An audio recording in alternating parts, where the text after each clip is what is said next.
executive needing a refresher course. With these tools, Heather would be able to interview at her absolute confident best. Before I get into these tools, you should know that I was once a first-class job interview hater myself. My story starts in 2007 when I entered business school, brimming with confidence about my career prospects. The job market was strong, with unemployment hovering at just under 5%. I had a good resume, having recently worked for a well-known consulting firm in Washington, D.C. And the MBA program I had recently enrolled in had a track record of placing graduates with great companies like Microsoft, Procter & Gamble, Walmart, and Amazon. With a little energy and charisma, landing a great internship after my first year was guaranteed. Or so I thought. During my first year of school, I interviewed with Target, Walmart, the Union Pacific Railroad, and Nestle.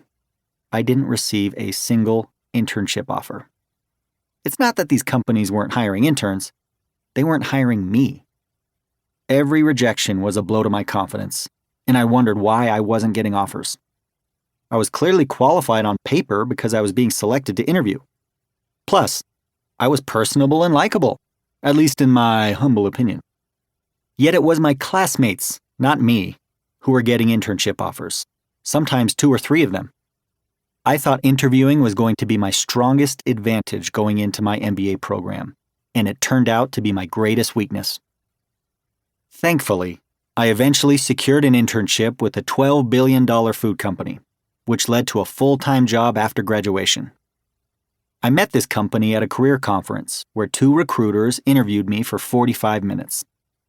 They saw my enthusiasm and hunger and took a chance on me, an act of mercy for which I will be forever grateful. But it was mostly luck, not skill, that landed me that internship, as I discovered a few months into the job. According to those who worked on the hiring team that year, my interviewers were inexperienced and under pressure to find people quickly at that conference.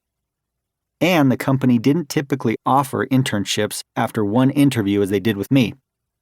Had I been given a more experienced interview team, or if they had followed the company's standard 2-round interview process, I probably would have been rejected. Nevertheless, I held on to that internship offer for dear life and managed to secure a full-time offer after the summer was over.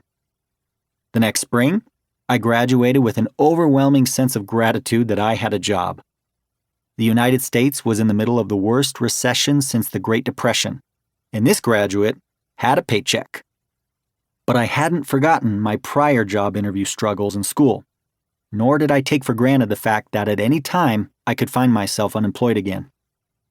I was determined to improve my interview skills because if I was going to have a strong career, I was going to need them again and again.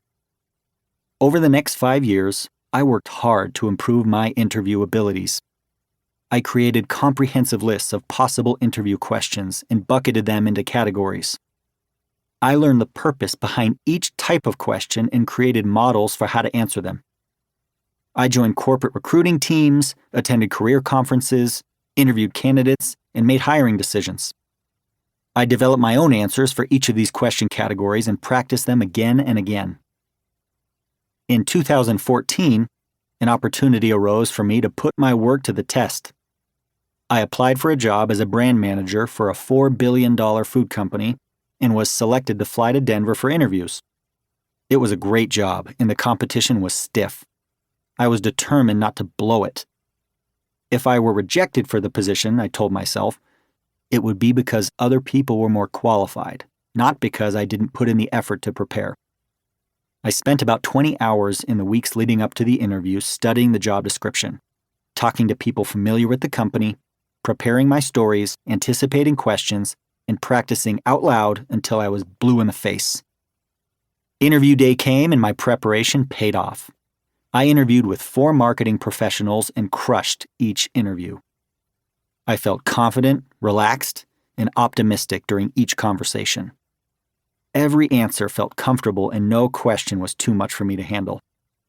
Even though each interviewer had a different style, I could tailor my answers to each one because I had practiced so much. When I finished the day, I called my wife Gina and told her that I was confident an offer would come. And it did.